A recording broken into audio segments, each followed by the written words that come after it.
He looked me in the eyes in front of the whole class and said, "You'll never amount to anything in life." At that moment I swallowed hard. He was just a boy, but those words stuck with me as if they were true. This is not just a story about revenge. It's about faith, pain, starting over, and the power that a determined soul has to change its destiny. You are about to follow a real, profound, and inspiring journey, from humiliation to overcoming, from falling to forgiveness. And, in the end, the one who was called nothing became the owner of the school where it all began. If you have ever been discredited, underestimated, or hurt by someone who should have supported you, this story is for you. Take advantage and subscribe to the channel. Here each story carries a piece of the soul, and maybe even a piece of yours too. I was only 13 years old when I heard for the first time that I wouldn't amount to anything. It wasn't from a mean classmate or a random stranger. It was from my own teacher. In the middle of the classroom, in front of everyone, he blurted out the words as if he were discarding something worthless. "You're too lazy. Don't even try to dream big. People like you are born to be other people's employees." That cut deeper than any punishment. That day I went home silent. My mother noticed that something was wrong, but I couldn't say anything. It was as if those words had stuck to my skin. And the worst part, a part of me started to believe them. I wondered if I was really stupid. If maybe it was really a mistake to dream of being more than what I saw around me. School, which used to be a difficult place, became unbearable. Every time I saw that teacher, it was like my chest tightened. I avoided raising my hand. I avoided being seen. It was safer to disappear than to risk hearing another blow, and he knew that. He fed his authority with the fear he imposed, but what he didn't know, and what no one there knew, is that inside me, despite the pain, a small flame was beginning to grow. It was weak, almost invisible, but it was already resistance. It was already the beginning of a silent revolt, and it was in that same school, under those same judgmental eyes, that something began to change, but not from the outside in. From that day on, something inside me decided that I wouldn't let that phrase define me. But that doesn't mean it was easy. In fact, for a long time it was a silent conflict between wanting to give up and wanting to prove him wrong. I still got bad grades, I was still discredited, but now there was a reason to resist. And that reason had a name, a face, and a title of authority. I started studying in secret. I borrowed books, stayed after class in the library, copied entire pages because I didn't have the money to buy my own. Every paragraph that I understood, every formula that I learned on my own was like a punch in the chest of that voice that said I would never amount to anything. I wanted to win. But more than that, I wanted to find myself again. Little by little, some teachers began to notice. A Portuguese teacher, Dona Claudia, took me aside one day and said, "You are thirsty for something. I don't know what, but I can see it in your eyes." And that gave me relief, a glimmer of recognition, even if small. It was the first time that someone had seen something good in me in that place. But he, that teacher, remained relentless. Every time he looked at me, it was as if he was saying, "I'm still right." And that challenged me more than any test, because it wasn't just about school, it was about identity. It was about not accepting being labeled forever. It was in this inner fire that the seed of change began to be planted, still small but alive, and it would grow in a way that no one could have predicted, not even me. In real life, changes don't follow a straight line. And even with all my will to succeed, the days were still hard. At home, the financial situation was tight. My mother cleaned 3 different houses to keep food on the table. I saw her calloused hands and tired eyes, and that hurt more than any humiliation at school. It was as if the whole world conspired to keep us in the same place. There was one day in particular that left a lasting impression on me. We came home and there was no electricity. The power had been cut off due to lack of payment. My mother cried quietly in the corner of the kitchen, trying to hide it, and I just thought, how am I going to study tomorrow if we don't even have electricity? It was the first time I thought about giving up on everything. Maybe that teacher was right. Maybe the world had a place reserved for the invisible, and that was ours. But on that dark night, something woke me up. I took an old candle, placed it on the table and opened the same math book that I had been trying to understand for days. If I'm going to fall, let me try, I thought. It was a silent struggle, far from the applause, far from any encouragement. But there, under that weak flame, I made a silent promise to myself, one day this will all change, and believe me, it was there, in the raw pain, that my strongest faith was born. A faith that didn't need to be seen to believe. A faith that said, keep going, even if you don't understand, keep going. Little did I know that this faith, still timid, would be the basis of everything I would experience later, including the most unexpected reunion of my life. A few months passed after that night by candlelight, and something started to happen. For the first time, my grades improved. Not much, but enough to draw attention. The school coordinator called me and said that they had noticed a slight improvement and that I could participate in a preparatory tutoring session with other students.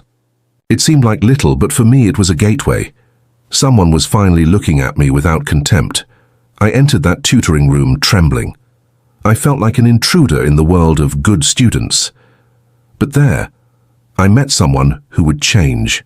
The way I saw education, Professor Mateus, he had a calm manner, spoke with respect, and when we made mistakes, he didn't laugh, he explained. I remember the day he looked me in the eyes and said, "You're not stupid, you just had fewer chances. But that can change." That broke me inside. For the first time I cried in front of a teacher, but it was a different kind of crying, a cry of relief. I started to study with even more focus. I slept little, read a lot, asked questions about things I didn't understand, even though I was shaking. I started to believe that I could do more. Tutoring became a pleasure. School, which had previously been a battlefield, was now a territory where I fought for myself. But even with all that, there was a ghost that haunted me. That teacher from the beginning. He was still there, walking through the hallways with the same arrogance, and every time I saw him, a part of me still cringed, because no matter how much I was moving forward, the pain of that humiliation still stayed with me. I didn't just want to win, I wanted to overcome. I wanted to look in the mirror and know that it was all worth it. But little did I know that life was preparing a path that no plan of mine could reach. Something greater than I could ever imagine. Time passed. That extra support became a kind of shelter for me, a place where I could grow without fear. Then an opportunity arose that, until then, seemed too far away for someone like me. Signing up for the Regional Math Olympiad. Professor Mateus encouraged me. "You're ready. It's not about winning, it's about trusting yourself." I doubted it, but he believed so much that I decided to try, even though I was afraid. The weeks of preparation were intense. I stayed up all night, solving exercises, scribbling on sheets of paper, trying to understand formulas that before seemed like an alien language. And in the midst of this effort, something beautiful happened. I started to enjoy learning, no longer to prove anything to anyone, but because seeing my progress was like finding pieces of myself that I didn't even know existed. The day of the test arrived. I walked into that room feeling my heart beating in my neck. I sat down, took a deep breath and thought, it's not about winning, it's about trying. When I started to solve the questions, I felt that something had changed inside me. I was really there, connected, present. It was the first time I felt worthy of being where I was.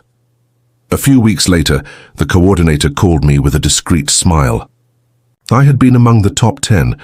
When she told me this, I froze. I looked at her, not knowing how to react. She repeated, "You did it. I knew there was something in you." And at that moment, I cried. But this time, it wasn't from pain. It was from victory.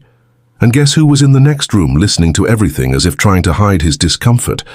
Yes, that same teacher. But his story with me wasn't over yet, not even close. After that result, something changed, not only in me, but in the way others began to see me. For the first time, classmates who had previously mocked me began to congratulate me. Teachers who had barely noticed me now praised my performance. But the most important thing was that, inside me, something was aligning. I was no longer the same humiliated boy. I was rebuilding myself. And when self-esteem begins to flourish, dreams begin to breathe again. It was at this time that in a conversation with Professor Mateus, he asked me, "Have you ever thought about being a teacher?" I confess that I laughed at the time. Me? A teacher, of all people who could barely speak in public, but he wasn't joking. He said that I had something rare, the ability to feel the pain of others and transform it into encouragement. He saw in me an educator, someone who, having suffered so much, would know exactly how to care for those who come after. That moved me. For the first time I saw a future that made sense, a purpose. It was no longer about making it in life out of revenge. It was about creating a path where others like me could walk with dignity. I began to dream of a different school, a school where no one would go through what I had gone through. The following years were full of struggle. I got a partial scholarship, then a full scholarship, entered the Faculty of Pedagogy, worked during the day and studied at night. There were cold nights, crowded buses and skipped meals, but I never felt small again. Every step was guided by faith, the faith that God would sustain me, that my story had a greater meaning, and it's funny how destiny likes perfect circles, because it was precisely in my last year of college that an unexpected invitation arrived, and it would change everything. I was just a few months away from graduating when I received a call from the former coordinator of the school where it all began. She had been following my journey from a distance and invited me to give a motivational talk to the elementary school students. I confess that my first reaction was hesitation. Going back there, to that place where so many wounds had been opened, was like stepping into the past hand in hand with the present. But something inside me said, "Go, you need this." I arrived at the school wearing a dress shirt with a folder under my arm and my heart racing. Every step down the hallway seemed to echo the old voices, the laughter, the insults, the looks, but I was no longer that boy. When I entered the teacher's lounge, silence was immediate. And there he was, the teacher, sitting down, already, with a few strands of grey hair holding a mug of coffee. He looked up and saw me. For a second his face contorted in surprise, and I just smiled, respectfully but firmly. The coordinator introduced me as former student and future teacher, and there, in front of several young faces, I told my story, calmly, truthfully. I spoke of the pain, the doubts, the overcoming. I saw teary eyes, I heard sighs, and I saw children standing up to ask how to move forward, even when no one believes in you. I answered with my heart, remembering each difficult night, each hidden tear. And when I finished, I received a standing ovation. As I left the room, the professor approached me. For the first time, I saw something in his eyes that I had never seen before. Regret. He didn't apologize with words. He simply said, "You did a good job." And at that moment, I knew. I had won. But not in the way he imagined. My victory wasn't over him. It was over me. But what I didn't know was that that meeting was just the beginning of an even more surprising chapter, one that would change the destiny of that place forever. A few years have passed since that talk. I graduated, became a teacher, and started my own community course in a poor neighborhood, where I saw many faces that reminded me of my own as a teenager, tired eyes, wounded dreams, and almost extinguished faith. And there, in that small improvised space, my purpose was confirmed. Teaching was not just a job, it was a calling. It was then that, on an ordinary afternoon, I received a call that made my heart race. The old school where I studied was about to be sold. The sponsor could no longer cover the costs. When I hung up the phone, I sat on the couch, looked at the ceiling, and let the tears flow. Because deep down I knew that school was going to be mine, not for revenge, but for redemption. I gathered the little I had, looked for investors who believed in social impact, ran after support, and put my dream on the table. To transform that school into a place of welcome, excellence, and dignity. It took months of negotiation, fear, and prayer, but the answer came. The purchase was approved. When I signed the papers, I was shaking. I remembered the boy in the holy slippers, crying with a math book in his hand. He had come this far, oh no. The day of the reopening, I returned to the school differently than I had ever done before. I entered with the key in my pocket, and my eyes filled with tears. That hallway, which had previously seemed like a tunnel of pain, was now the path to healing. I met old students, new teachers, and yes, he was there too. The same teacher. Now older, with slower steps and a downcast look in his eyes, and then the unlikely happened. He extended his hand, and I shook it, not with vanity but with forgiveness, because I knew my real victory was not to own that place, it was to free myself from it, and by doing so, I made room for something even greater. With the school under my responsibility, I transformed each room, each hallway, into places of new life. We implemented an emotional support program, created scholarships for vulnerable students, and teachers now underwent training not only in teaching, but also in empathy and purpose. The old structure that had crushed me was now a space for rebirth. And all this because one day someone told me that I would be nobody. Interestingly, the teacher who had hurt me continued teaching there. He didn't ask to leave, and I didn't ask him to leave. I let life speak for itself. He saw day after day how a school can be a temple of dignity, not humiliation. And in a moment of rare honesty, he called me into the teacher's lounge, closed the door and said with a choked voice, "You taught me more than any book I've ever read." At that moment I realized that even he had changed, and that perhaps was the most unexpected miracle. I no longer needed to prove anything, because I realized that true victory is not in humiliating those who hurt you, but in healing what remains inside you.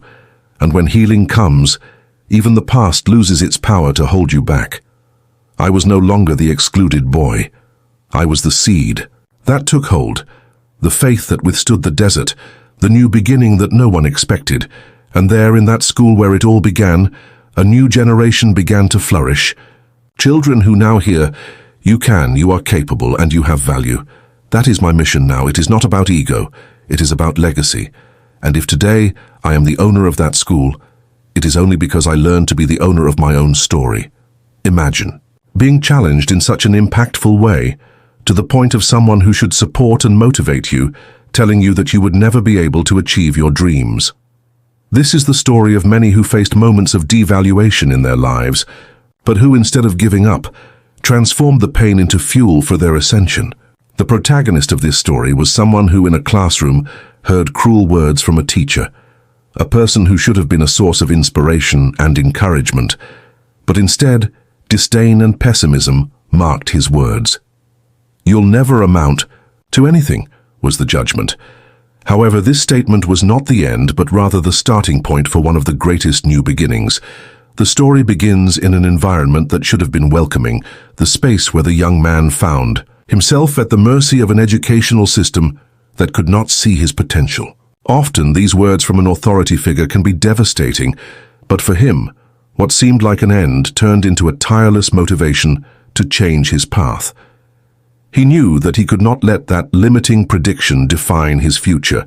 He faced obstacles, overcame challenges, and over time, built a story of resilience, perseverance, and above all, success. Today, the turning point is an impressive reality. He not only became a highly successful person, but also became the owner of the very school, where the teacher who disregarded him still teaches. The irony of fate could not be more surprising. What was once a demotivating voice now echoes in the walls of an institution that bears his name and his vision of success. This story is not only a story of personal overcoming, but also a lesson in the power of believing in yourself, even when others doubt you. Throughout this journey, he learned that challenges and criticism, no matter how painful they may be, can be the greatest sources of learning and growth. The story is about the empowerment of transforming frustration into strength, criticism into action, and defeats into victories. Each step was taken with the certainty that potential is not determined by others, but rather by determination and hard work. He became living proof that, no matter how much we are told that we are not capable, what really matters is what we believe about ourselves. The story is more than just a story of revenge or proving a teacher wrong. It is a story of self-recovery, of self-improvement, and of an educational system that often fails to recognize the true qualities of its students. By carving his own path, he has not only defied expectations, but also redefined what it means to be successful. For him, the title of school owner is not just a financial milestone or a sign of power, but a representation of a transformative vision of what is possible, even when everyone around him doubts it. In short, this story is about proving that success is not a privilege for the few, but an achievement that can be achieved by those who persist, believe in their potential and never give up, even in the face of negative words and judgment from those who cannot see beyond their limitations. It is a powerful reminder that everyone has the ability to redefine their own destiny, regardless of the adversities they face.